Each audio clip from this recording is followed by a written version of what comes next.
पहले ध्यान मतलब लंबा कर दे।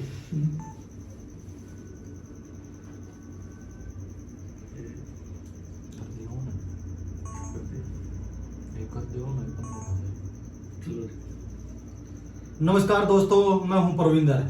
दोस्तों, जिस तरीके से 2024 में कांग्रेस पार्टी को करारी हार का सामना करना पड़ा है, उसके बाद से लगातार सवाल खड़े हो रहे हैं कि आखिरकार वो क्या वजह रही कि जब पूरी मीडिया ये कह रही थी कि कांग्रेस पार्टी की तरफा सरकार आ रही है, उसके बावजूद भी कांग्रेस पार्टी को तीसरी बार करारी हार का सामना करना पड़ा। इसके बाद तमाम सवाल जो हैं खड़े हो रहे हैं, हर कोई अपने अपने तरीके से विश्लेषण करने पे जुटा है। दूसरी तरफ पार्टी भी लगातार ये जानने की कोशिश कर रही कि आखिरकार क्या वजह रही। और इस पूरे मामले पर चर्चा करने के लिए हमारे साथ राजनीतिक मामलों के जाने माने जानकार वीरेंद्र राठी जी हमारे साथ मौजूद है। राठी साहब, आपका कार्यक्रम में स्वागत है। आपका बहुत बहुत धन्यवाद और सभी दर्शकों को मेरी तरफ से नमस्कार। राठी साहब, कह ये रहे थे कि पूरी मीडिया ये कह रही थी कि इस बार कांग्रेस पार्टी की जबरदस्त लहर चल रही है। आखिरकार ऐसा क्या हुआ कि कांग्रेस पार्टी को मुंह की खानी पड़ी और एक नया रिकॉर्ड जो है वो हरियाणा के अंदर कायम हो गया? एक शब्द तो होता है विश्वास और एक शब्द होता है अति आत्मविश्वास। कांग्रेस पार्टी इस पूरे चुनाव के अंदर अति आत्मविश्वास का शिकार हुई। न तो कांग्रेस के नेताओं को इस चीज का इल्म था कि प्रदेश के अंदर अंडर करंट जो है, पब्लिक का रुझान जो है वो भाजपा की तरफ ज्यादा है, और न ही कांग्रेस इस चीज को मतदाता के मन को टटोल पाए और समझ पाए। बल्कि कांग्रेस के कार्यकर्ता ही नहीं, नेता भी मंत्रालय तक बांटने में लगे रहे और निश्चित रूप से दावा करते रहे कि सरकार हमारी आ रही है। लेकिन खाली टिकट बांटने से किसी पार्टी की सरकार नहीं बनती। पार्टियां तो इस प्रदेश के अंदर बहुत सी हैं, सभी ने टिकटें बांटी हैं। चुनाव जो जीत करके ज्यादा संख्या बल के आधार पर जो टिकट ऐसी बांटेगा जो जीत करके आए, सरकार उनसे बनती है। वो होमवर्क मैं मानता हूं कि भारतीय जनता पार्टी ने अच्छे प्रकार से किया। कांग्रेस उसके आधार पर सही साबित नहीं हो पाई। हमने पीछे 10-15 वीडियो करीब लोकसभा चुनाव के आसपास डाली थी और हर वीडियो में हमने एक जिक्र किया था कि संगठन कांग्रेस के अंदर क्यों नहीं है और उसका खामियाजा कांग्रेस पार्टी को भुगतना पड़ेगा। और आज कांग्रेस के सीनियर लीडर भी इस बात को स्वयं मानते हैं कि संगठन अगर हमारे पास होता तो हम सरकार हरियाणा के अंदर बना सकते थे, क्योंकि बहुत सी सीटें ऐसी रही हैं जो 1000-2000 के मार्जिन से कांग्रेस पार्टी हारी है, कुछ जीती भी बड़े क्लोज मार्जिन से है। तो ये संगठन अगर होता तो ये शायद दिन कांग्रेस पार्टी को ना देखना पड़ता। और भाजपा संगठन के मामले में प्रत्येक पार्टी से ज्यादा मजबूत, लंबी सोच, लंबी रेस के घोड़े, बड़ा थिंक टैंक उनके पास।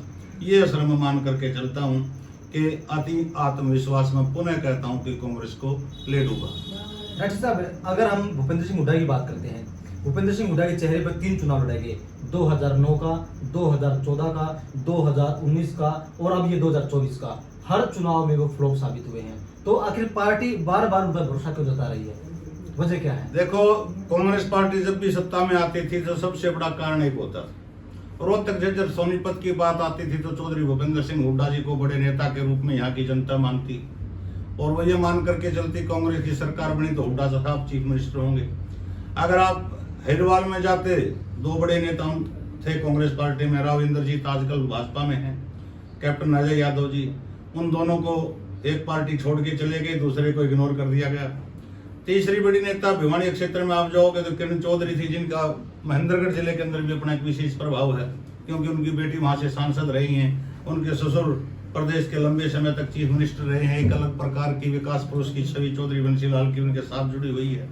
अगर आप जींद की तरफ जाओ तो चौधरी वीरेंद्र सिंह का नाम आता था बड़े नेता के रूप में।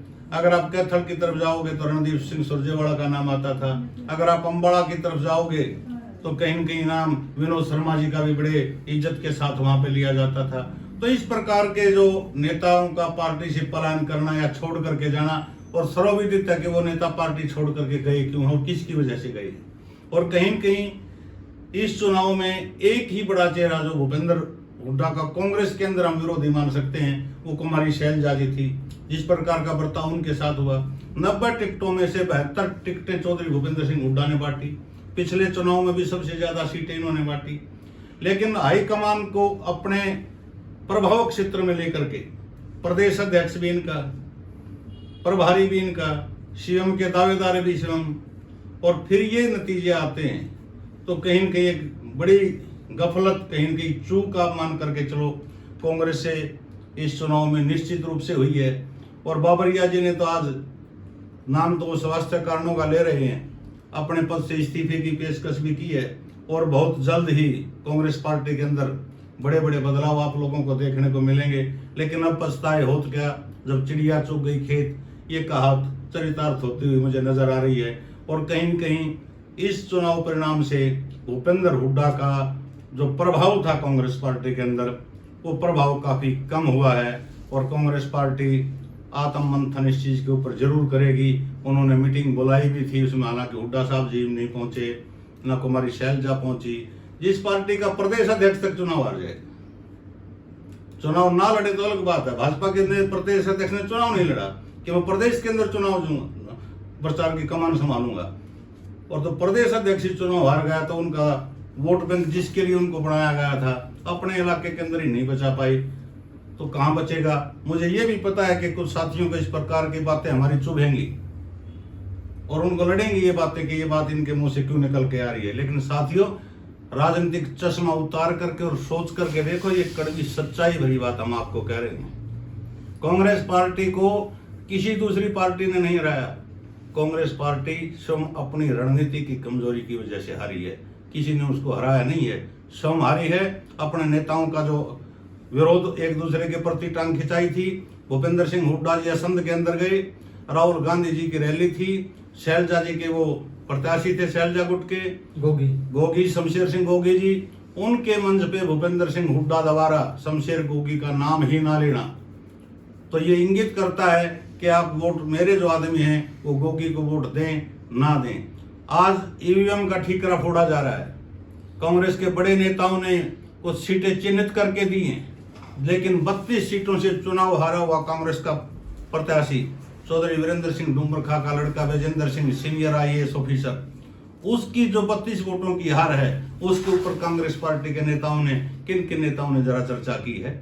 उनके बारे में किसने डिमांड की है कि रिकाउंटिंग होनी चाहिए या वहां भी मशीन चेक की जानी चाहिए। सबसे मजबूत किला और प्रत्याशी माना और सबसे क्लोज मार्जिन से वो प्रत्याशी आ रहे हैं, तो कहीं न कहीं कांग्रेस में अंतर विरोध था। वीरेंद्र सिंह डूमरखा के भी चुनाव के अंतिम पड़ाव पर जब चुनाव था तो वो भी शैलजा के ज्यादा करीब जा बैठे थे, शायद इसका ही खामियाजा उनको भुगतना पड़ा। डॉक्टर साहब, एक आपने एक शब्द का इस्तेमाल किया था कि आत्मविश्वास है और एक अति आत्मविश्वास। आपने कहा कि अति आत्मविश्वास में थी कांग्रेस पार्टी। अगर अति आत्मविश्वास में थी कांग्रेस पार्टी तो 6000 बुढ़ापा पेंशन, 300 यूनिट बिजली फ्री, 100 गज के मकान, 500 रुपये में रसोई गैस का सिलेंडर, 2000 रुपये महिलाओं को, तो इतने सारे इनाम बांटने की, इतनी बड़ी बड़ी घोषणाएं करने की आखिर कांग्रेस को जरूरत क्या पड़ी थी? देखिए, ज्यादा घोषणाएं, जब कुछ तो मांग घोषणाएं इनकी थी, जो पब्लिक डिमांड की बात थी, जैसे OPS की डिमांड थी, कर्मचारियों की डिमांड थी, और कर्मचारियों ने तो अपनी कुछ ताकत का एहसास कराया भी है। लेकिन अगर हम बात करें, भूपेंद्र सिंह हुड्डा ने OPS को बंद किया था सबसे पहले, जहां तक मुझे याद है। सेंटर का फैसला था, इम्प्लीमेंट स्टेट में चीफ मिनिस्टर वो थे, तब यहाँ बंद की गई। नहीं, सेंट्रल गवर्नमेंट ने ये कहा था कि भाई जो फैसला है वो मुख्यमंत्री ले सकता है, उसके ऊपर बंद करना। केवल एक स्टेट ऐसा बचा था, एक दो स्टेट जिसने उस फैसले को नहीं माना, लेकिन हरियाणा ने उस फैसले को माना था, चौधरी भूपेंद्र सिंह हुड्डा जब यहाँ के चीफ मिनिस्टर थे। और जहां तक आपने वायदों की झड़ी की बात कही, ये वायदों की झड़ी तो इनेलो के नेता, आम आदमी पार्टी के नेता भी बहुत सारे उन्होंने वायदे किए थे, लेकिन आम आदमी पार्टी को तो स्वयं ये पता था कि तुम कहीं फाइट में नहीं हो, इनेलो को भी पता था कि इस दौड़ में नहीं हो, और कांग्रेस इस भरोसे पे थी कि अग्निवीर का विरोध जिस प्रकार से यार ये स्कीम लागू हुई, जिस प्रकार से हरियाणा के अंदर विरोध हुआ, किसान आंदोलन का विरोध था, कई कर्मचारियों का विरोध था, कई सरपंचों का था, तो उस मामले को पक्का वोट बैंक मान करके कांग्रेस पार्टी बैठ गई। लेकिन रणनीति चुनाव के अंदर काम आती है, लोग भूल जाते हैं 2-4 महीने के बाद। आप देखो, जिले का जिला सोनीपत जिले को गढ़ माना जाता था कांग्रेस का, लेकिन एक सीट कांग्रेस की आई है, और वो भी बड़ी मुश्किल से विनेश फोगाट जी जुलाना से करीब 6100 वोटों से चुनाव जीती हैं। मैंने कवर किया था उनका चुनाव जुलाना का, 1-2 बार मेरे चक्कर वहां पे लगे हैं। उस समय बड़ी स्थिति उलझी हुई थी और अंत तक उलझी रही। अगर इनेलो पार्टी के सुरेंद्र लाठर जी वहां से 2-4 हजार वोट ज्यादा ले जाते, या अमरजीत झांडा जो जेजेपी के प्रत्याशी थे, सीटिंग एमएलए थे पिछले प्लान में, वो 2-4 हजार वोट और ज्यादा ले जाते, तो जुलाना की जो बड़ी स्टार, जो स्टार प्रचारकों में जिसका सूची में नाम था, शायद वो भी चुनाव हार जाती। इसी प्रकार से जिले के जिले खाली रह जाना। और पहले भी हमने एक दिन चर्चा की थी कि 4 सीट तो बीजेपी के साथ फंसी हुई थी सोनीपत के अंदर, 2 इंडिपेंडेंट के साथ फंसी हुई थी, उनमें से इंडिपेंडेंट तो निकालेगा, कांग्रेस को तो एक ही मिली ना, बहादुरगढ़ की चली गई। ये भी तो गढ़ हुड्डा साहब का ही है ना। रोहतक सीट के ऊपर आखिरी राउंड तक मुकाबला चलता रहा, 1400-1500 वोटों के मार्जिन से वहां पे कांग्रेस बड़ी मुश्किल से जीती है। कलानौर की सीट के ऊपर कितनी तगड़ी फाइट चलती रही लास्ट तक, भले ही वो सीट कांग्रेस की आ गई। रोहतक झज्जर की जनता ने तो साथ दिया हुड्डा साहब का चीफ मिनिस्टर के नाम पे कि मुख्यमंत्री बन रहे हैं, सरकार आ रही है। लेकिन और प्रदेश के अंदर था वो खोखलापन था, उसको ना तो मीडिया कर्मी समझ पाए। बहुत बड़े बड़े पत्रकारों ने माफी मांगी है कि हमने जो सर्वे डाला, जो रिपोर्ट डाली, हमसे चूक हो गई, गलती रह गई, हम जनता के की रीडिंग स्वभाव की नहीं कर पाए। और एक अच्छी बात है कि जिन पत्रकारों ने अपनी गलती का एहसास किया और सार्वजनिक रूप से किया, नाम बताने की जरूरत नहीं, बहुत बड़े बड़े पत्रकार हैं, राष्ट्रीय स्तर के पत्रकार हैं, उनके अपने भी चैनल हैं, दूसरे चैनलों के डिबेट पर भी वो लोग आते हैं, हम सम्मान करते हैं। हम तो बल्कि योगेंद्र यादव को मैं सबसे बड़ा आइडियल मानता था इस चीज का। पहली बार योगेंद्र यादव जी भी फेल होते हुए मुझे इस मामले में नजर आए।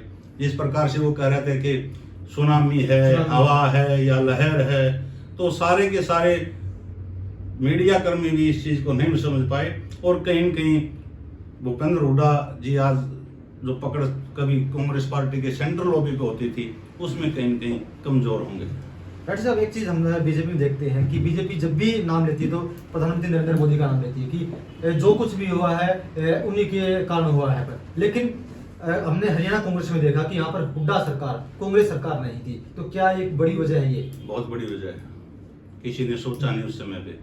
आप किसी भी नेता के पोस्टर और बैनर पढ़ के देख लो, वो रोहतक, झज्जर और सोनीपत के कांग्रेस नेताओं के लिए तो वो नारा अच्छा था कि उन नेताओं को ये पता है कि आप भूपेंद्र हुड्डा जी के नाम पर, दीपेंद्र हुड्डा जी के नाम पर यहाँ जीत रहे हो। अपने वोट बैंक से ज्यादा खुद हुड्डा साहब का वोट बैंक इस इलाके के अंदर है, तो उन्होंने तो पोस्ट पर लिखवाना उनकी मजबूरी थी कि अब की बार हुड्डा सरकार।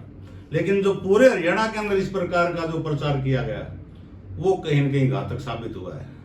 और इसका बहुत बड़ा अहम रोल मैं इसका मानता हूं। अगर उस पर लिखा जाता कि अब की बार कांग्रेस सरकार, हुड्डा सरकार का नाम आते तो व्यक्ति विशेष का नाम आ गया, तो इसलिए लोग धड़ों में बट गए। कोई सुरजेवाला धड़े गुट का है, कोई शैलजा गुट का है, कोई भूपेंद्र हुड्डा गुट का है, कोई किसी और का है। तो इस प्रकार से कोई नहीं चाह रहा था कि एक दूसरे का प्रत्याशी अगर पार्टी से खड़ा के वो जीते। वो चाह रहे थे कि सरकार सफिशिएंट आराम से बन रही है, एक दूसरे का प्रत्याशी को हरा लो, हमारी सरकार फिर भी आ जाएगी। और वही चीज बड़ी गलत साबित हुई कांग्रेस पार्टी के लिए। डॉक्टर साहब, जिस तरीके से मैंने रोहतक के प्रेस कॉन्फ्रेंस में सुना था दीपेंद्र हुड्डा, उसने कहा था कि मैं भी भूपेंद्र सिंह हुड्डा की तरह दिल्ली के रास्ते चंडीगढ़ जाऊंगा, तो क्या इनडायरेक्ट तौर पर इस बार दीपेंद्र हुड्डा लाइन में थे सीएम की में? देखो, ये तो अभी नहीं कह सकते, लेकिन एक पॉपुलर इस चुनाव में वो जरूर थे और फॉलोवर दीपेंद्र हुड्डा जी के बहुत ज्यादा थे। और हरियाणा में प्रचार के दौरान भी जो डिमांड रही, वो भूपेंद्र हुड्डा जी से ज्यादा डिमांड दीपेंद्र हुड्डा की जरूर रही कि नौजवान लड़के हैं, अच्छी सोच के साथ प्रदेश का नेतृत्व करेंगे। लेकिन जब वहां तक बात पहुंची ही नहीं, तो सारे के सारे अरमान और सपने जो वो ध्वस्त हो ही गए। डॉक्टर साहब, आपने कहा कि पॉपुलर थे, तो क्या हम ये मान लें कि यहाँ पर भूपेंद्र हुड्डा नहीं बल्कि दीपेंद्र हुड्डा फ्लॉप हुए हैं? देखो, जब पार्टी की सरकार नहीं होती, सारा जो वर्चस्व था ना, जब टिकट चाहिए वो भूपेंद्र हुड्डा जी ने दिवाई या दीपेंद्र हुड्डा जी ने दिवाई। पिता पुत्र का तो किसी सीट पर विरोध एक दूसरे का था नहीं, इनकी सहमति से ही टिकटें मिली। और सबको पता है कि 72 टिकटें इन्होंने बांटी, तो दोनों की भूमिका है। जीत होती तो दोनों को श्रेय था, हार होगी तो भी दोनों को श्रेय है। इनको ये बचना चाहिए कि हमारा नहीं है। ये बीजेपी ने, जैसे आप कहते हैं, चुनाव जीत जाती है तो मोदी जी के नाम से हम जीते, लेकिन हार जाती है उस स्टेट के अंदर मोदी के ऊपर कोई बात नहीं आने देता। अगर मोदी जी के कारण हारे, हार का ठीक रहा तो छोटे नेता अपने ऊपर लेना शुरू कर देते हैं, और जीत हो जाती है तो बड़े नेता का नाम लेते हैं। इस चुनाव में कोई ये नहीं कहता कि कांग्रेस हारी, तकरीबन नेता कांग्रेस वाले भी ये कहते हैं कि कांग्रेस नहीं हारी, हुड्डा कांग्रेस हारी। तो इस प्रकार के आरोप प्रत्यारोप चलते रहते हैं। एक हमने रक्षा रखी इसमें इस चुनाव में खासतौर पर हमने ये बात देखी है कि कल प्रेस कॉन्फ्रेंस करके कुमारी शैलजा ने ये कहा कि पिछले 12 सालों से कांग्रेस के पास कोई संगठन नहीं है। ये एक बड़ी वजह रही चुनाव की। संगठन का तो हम भी पहले इस वीडियो के अंदर भी चर्चा कर चुके हैं। ये हकीकत में जो कांग्रेस के आज सीटें आई हैं, अपने इलाके के जो बड़े नेता ना रोहतक और झज्जर के, उनसे भी ऑफ कैमरा मेरी कई बार बातें हुई हैं। हर नेता ने यह स्वीकार किया कि हमारा संगठन का ना होना यह हमारी सबसे बड़ी कमजोरी है। लेकिन वो चुनाव तो जीत जाते हैं, लेकिन पूरे हरियाणा प्रदेश के अंदर तो वो कमजोरी परिलक्षित हो रही है ना, झलक उसकी दिखाई दे रही है। इस इलाके के अंदर तो हम मानते हैं कि भाई सीएम के नारे के साथ ये इलाका चलता है कि हमारा सीएम बनेगा, लेकिन बाकी जो पूरा हरियाणा बाकी बच गया, वहां किसके नाम पे चलोगे आप? वहां तो संगठन बेस चीज है पार्टी की। भारतीय जनता पार्टी के पास को 10-15 विंग है, विंग कांग्रेस के पास भी होती थी, लेकिन पदाधिकारी क्यों नहीं है? कितने साल से संगठन नहीं है? सबसे बड़ी समस्या ये है। एक अम्बरगढ़ सीट की अगर बात करें राठी साहब, तो वहां पर कांग्रेस पार्टी जो है चौथे या पांचवें से कुछ स्थान पर रही है, उससे ऊपर 2 निर्दलीय भी जा चुके हैं। तो क्या टिकट वितरण में भी कुछ खामियां थी? बिल्कुल निश्चित रूप से थी। सरदार राठौर कांग्रेस पार्टी से टिकट मांग रही थी, इंडिपेंडेंट टिकट नहीं मिला। जिसको पार्टी का टिकट मिला उसकी 10,000 से नीचे वोट आई। सरदार राठौर ने इंडिपेंडेंट बना, करीब 44,000 वोटें आई। तो इस प्रकार से जज नहीं कर पाई कांग्रेस। अपनी सुनामी मान करके, आंधी मान करके ये बैठ गई कि भाई किसी को भी लड़ा दो तो हमारी सरकार निश्चित बन रही है, लेकिन टिकटों से सरकार नहीं बनती। कोई भी चुनाव, एमएलए का चुनाव विशेषकर, 50% पार्टी की इमेज के साथ जुड़ा होता है और 50% व्यक्ति की, आदमी की, प्रत्याशी की अपनी इमेज के साथ भी जुड़ा हुआ होता है। ये दादा गौतम को हम देखें, अपनी पर्सनल इमेज के कारण जाकर के वहां से सफेदों से जीत करके आ गए। कृष्ण बेदी जी, कोई तो खूबी रही होगी, वो भी बाहर के हल्के से गए थे, वहां से जीत करके आ गए। और सबसे राज की बात मैं बताता हूं, पहली बार भारतीय जनता पार्टी कांग्रेस पार्टी 90 सीटों पर चुनाव नहीं लड़ रही थी। कांग्रेस पार्टी 89 सीटों पर चुनाव लड़ रही थी। आधिकारिक रूप से भाजपा भी 89 सीटों पर चुनाव लड़ रही थी। उन्होंने गोपाल कांडा के सामने अपना प्रत्याशी उठा लिया था और कांग्रेस ने भिवानी से कॉमरेड को टिकट दे दिया था, सहयोगी दल को। लेकिन कुल मिलाकर के भारतीय जनता पार्टी 110 प्रत्याशियों के साथ साथियों चुनाव लड़ रही थी।